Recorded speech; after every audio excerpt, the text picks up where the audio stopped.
Hey everyone, welcome to Princess of Gay. I'm your host Connie, and today we are here with my blind reaction to Taxi Driver.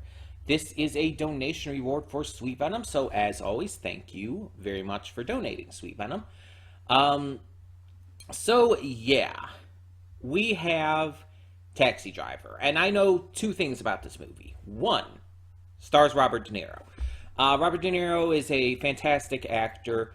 I don't know if he's actually still acting nowadays. I don't know if he retired or if he's still doing movies. I know he did Joker, but I don't know if he's still acting after that. I just don't know. Um, but either way, he's always been a fantastic actor in pretty much any kind of role. Um, so obviously I'm excited for him excited for this movie in regards to him. But the second thing I know is the famous quote, because everyone knows the quote. I've even seen the scene where that quote is, or not the full scene, but the clip of that quote being said. The "Are you talking to me?" Quote, where Robert De Niro's character is saying it in front of a mirror. Um, I don't know like what the context behind that is or anything. Again, I've only seen like the clip up to the with the quote being said. I haven't seen any surrounding context. Um, the title just makes me think that he's going to be a taxi driver, but I don't know anything else about this film, so I don't know what else would be within this. Like, I don't know what that would entail. I feel like it's got to be more than that. Maybe he gets wrapped up in something he shouldn't. I could maybe see that. Like, maybe he ends up, like, transporting a criminal or something and ends up getting involved in maybe some mob business. I don't know. Something like that. That's something I could see. Because as a taxi driver, it's like it's got to have to do something with, it's got to have something to do with him transporting the wrong person, I presume. And maybe the scene with like, "Are you talking to me?" Scene. Maybe that has something to do with him just goofing around, or maybe it's him like maybe he gets involved with this crime group or whatever, and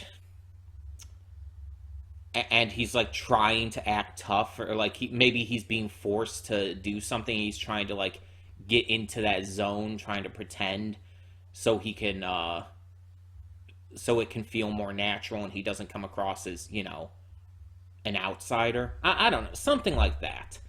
I honestly have no fucking clue. I do know this movie is praised though. It doesn't tell me anything about the movie to say that, but I do know a lot of people really love this film and really look back on it fondly. I think I've maybe seen like a few detractions here and there, but very rarely. Um, so I don't know what to think about because, like I said, I don't know the context behind anything. I don't know the plot. I'm just interested to check this out. So we're gonna do so. Let's get it going. When the screen fades to black, pause this redirect and go to the description below. Follow the link to the reaction, and after you watch it, come back here to the redirect and resume play. Because after it fades to black, then it fades back in. Everything from that point forward will be my afterthoughts and will contain spoilers to the episode, or to the movie, rather. So, that all being said, thank you so much for tuning in, and I will see you at the reaction. And we are back, and we'll begin with spoilers in 3, 2, 1, now. Okay, so this movie is interesting because it's really well made in a lot of cases, in a lot of situations.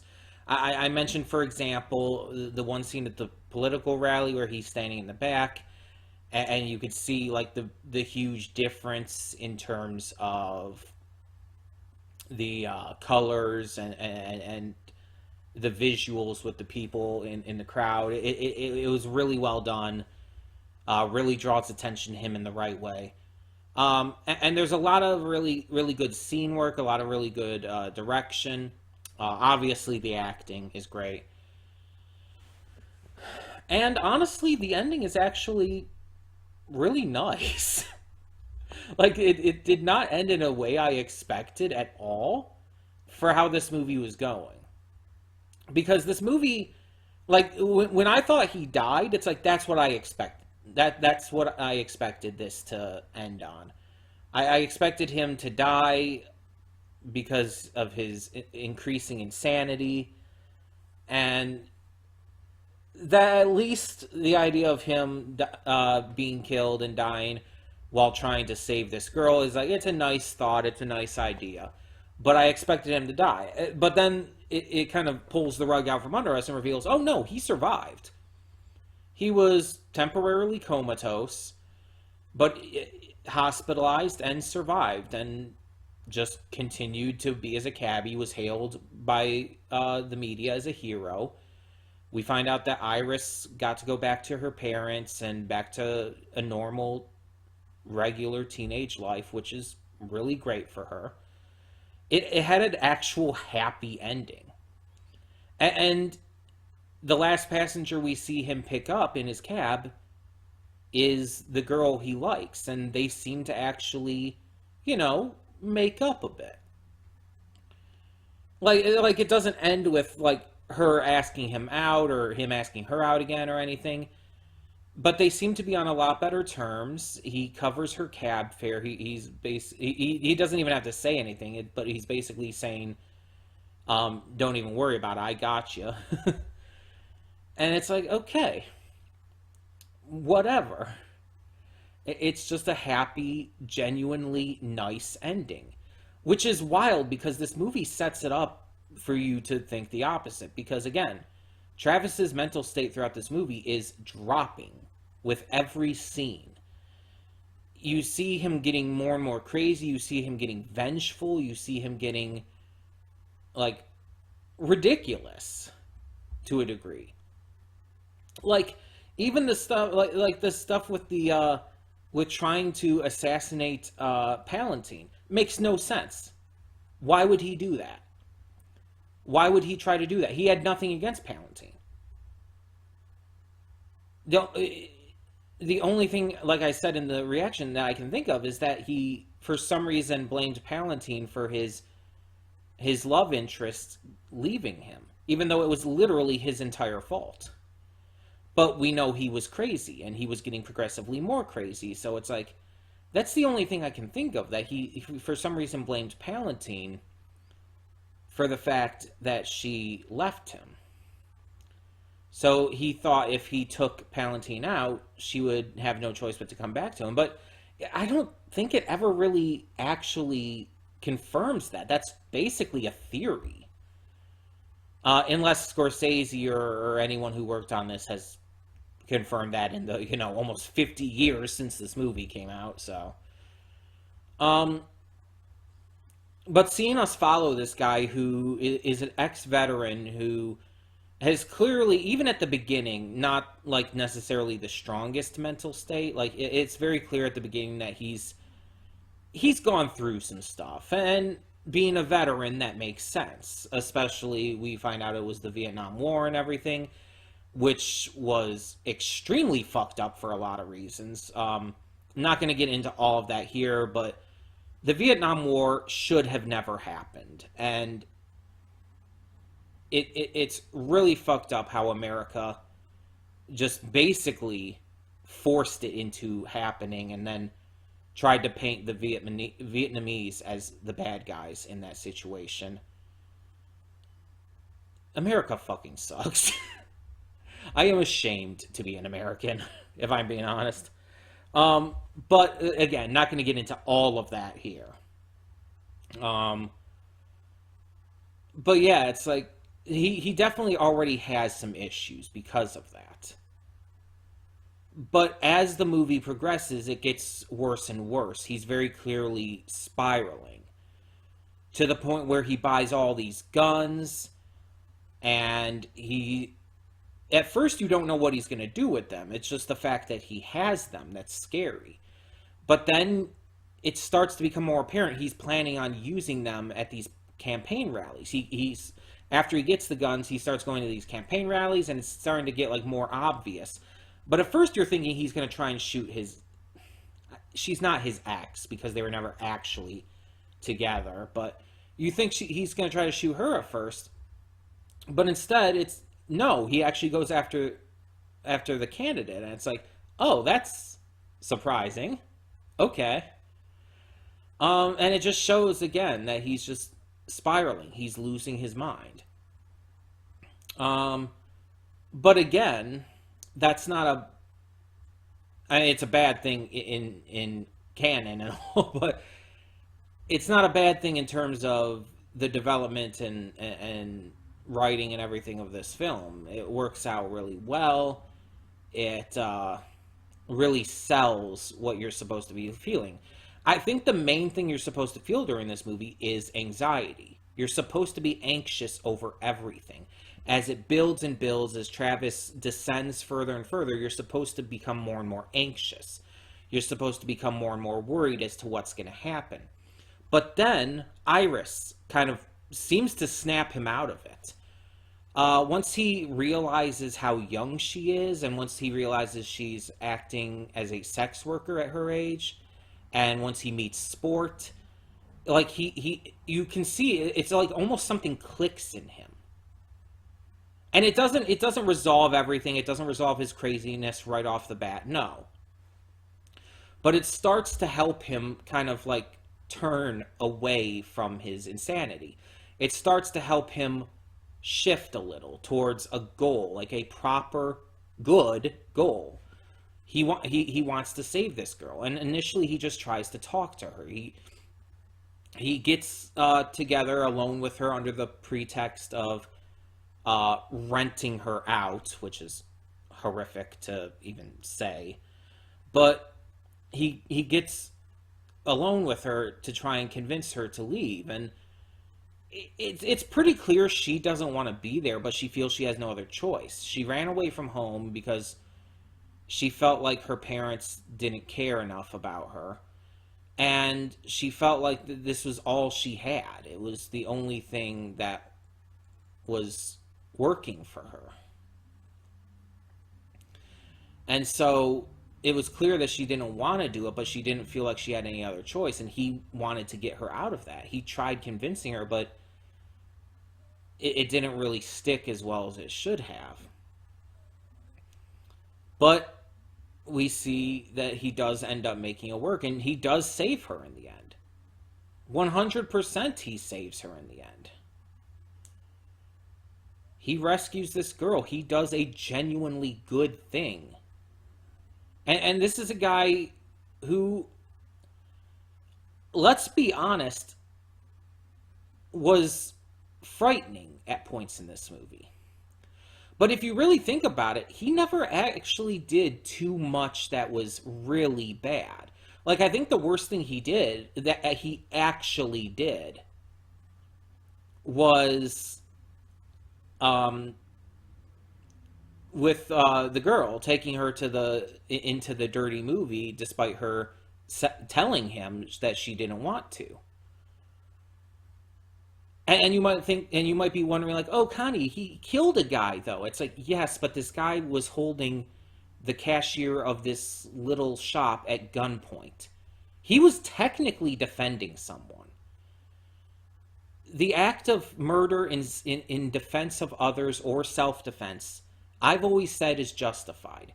If the other person has a gun and is in active danger, then yeah, it's justified. Do I think he should have just shot that quickly and without hesitation? No. And that was obviously very concerning that it was so easy for him. But, like, honestly, he saved a life there. Yes, by taking another, but still. I don't consider that as bad as him forcing someone into going to see an adult film against their will. And then, again, not truly apologizing for it. Because, again, like I said in the reaction, he didn't actually apologize. It's basically the equivalent of like only saying sorry because you've been caught and not actually meaning it. You know what I mean? Like, oh, you're only apologizing because you got caught. You're not apologizing because you feel bad. That's what it felt like. That was definitely the worst thing he actually did. He almost did worse when he almost assassinated the candidate, Palantine, but he never actually got to go through with it because he was caught. Um, so that was more of like it would have been worse. It would have been obviously atrociously horrible if he had actually gone through with it. But instead, the only people he used the gun on were actively bad people who were exploiting a preteen girl into sexual situations. And it even made a point of showing Sport being fucking horrifically creepy with her to make sure that we knew that this was justified. It makes a very, very big point of that. In the end, Travis was kind of brought back from his declining sanity by this girl, by his mission to help this girl. And in the end, when he's back on the streets after recovering and, driving people around again, he seems more content. He seems like he's just in a better place, mentally and emotionally. Which is why, like, after she got out of the car and said, like, how much do I owe? He just smiles and drives off. He doesn't even say, like, I got it. It's like he doesn't have anything to say because he knows that the relationship's not going to happen. But he's content about it now. He did something genuinely really good in saving this girl, and it in turn saved him. And don't get me wrong, this guy still like has an easy possibility of being triggered back into shit like that, because no one who has a mental decline like that is just permanently and instantly fixed. They have the opportunity to fall down again. Speaking of someone with mental issues, it's like one big victory and one big change isn't permanent necessarily. Like, I've done bad things, and yeah, I bettered myself.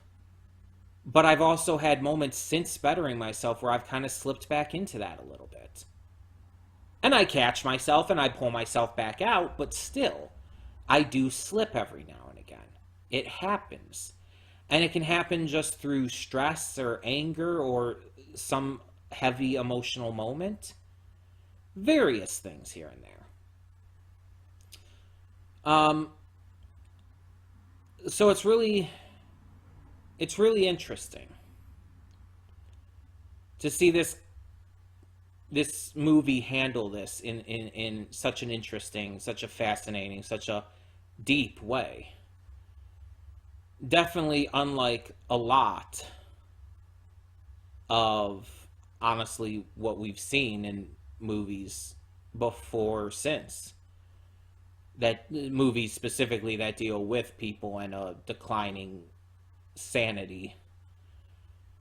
And even with it being a quote-unquote happy ending, again, it's not like perfect necessarily. It's not like the ideal ending necessarily. It's just, it's a happy ending. It's a content ending. It's an ending we can get behind. It doesn't excuse Travis's terrible thoughts and planning and attempt at assassination. None of his actions or thoughts or whatnot that were very much and very clearly in the negative are excused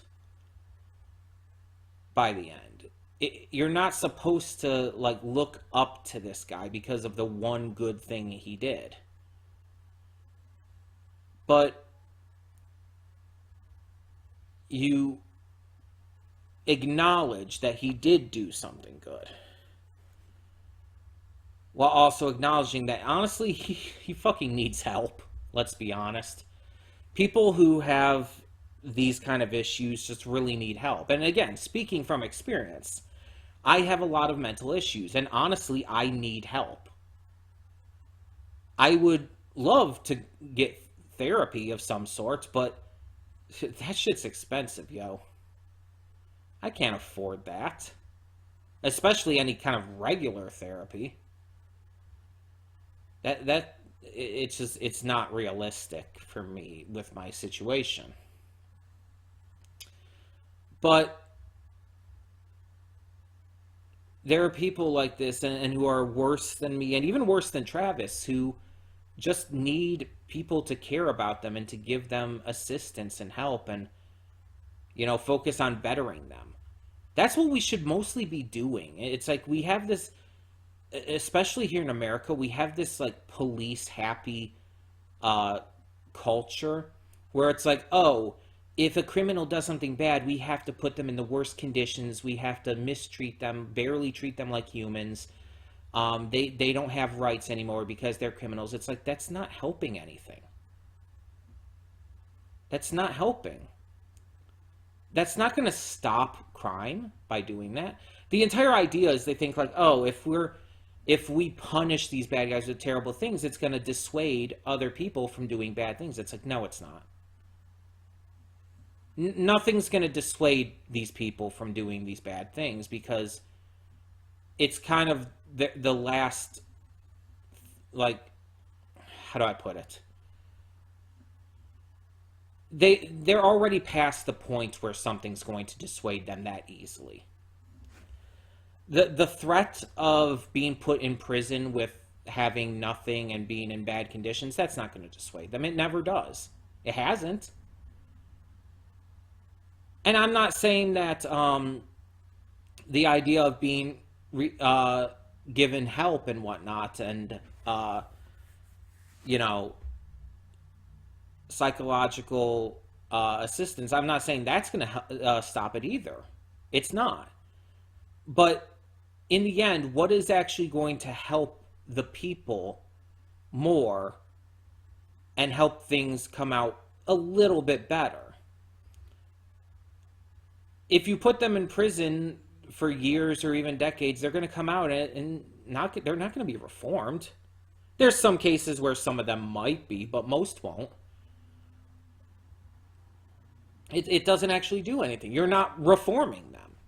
But if you put them into therapy and try to actually, you know, give them good conditions and show that you just fucking care, that you see them as human, that you see them as worthy of, you know, basic rights even, it's going to get through to them a lot easier. They're going to feel like that someone actually gives a shit about them. And that's not even always going to work, admittedly. But it's something, and it's definitely going to do more good than bad. The prison system in America as we have it is absolutely fucked up. It doesn't help anyone. It's inhumane. It's not okay. We have to focus on reformation, not punishment, if we want to help people. But who knows where it's going to go from here? Who knows what's going to happen? Who knows how things are going to work with that? All I can say is in this movie, we can see that with Travis, finding a purpose, finding a way to help, finding someone who he could actually do something for, helped him a lot more than any kind of punishment or being caught or dying would. That's why he didn't need to die in the end. Because he found his help through other means. Dying wouldn't have done anything. It wouldn't have proven anything. It would have been cheap and easy. Instead, he gets to survive.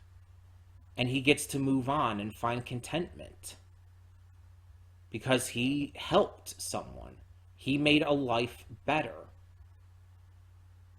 He made a life drastically better. And it wasn't the attention. I mean, the attention's nice, but it was definitely, you could see that letter that he hung up there. He was proud of what he did. He was proud that he helped this girl go back to a normal life and get off of the streets. He made a difference.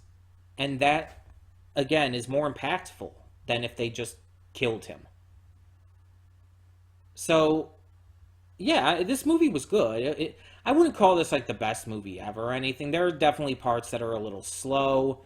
There are definitely some parts that are a little odd in terms of creative choices and whatnot. But nothing was bad.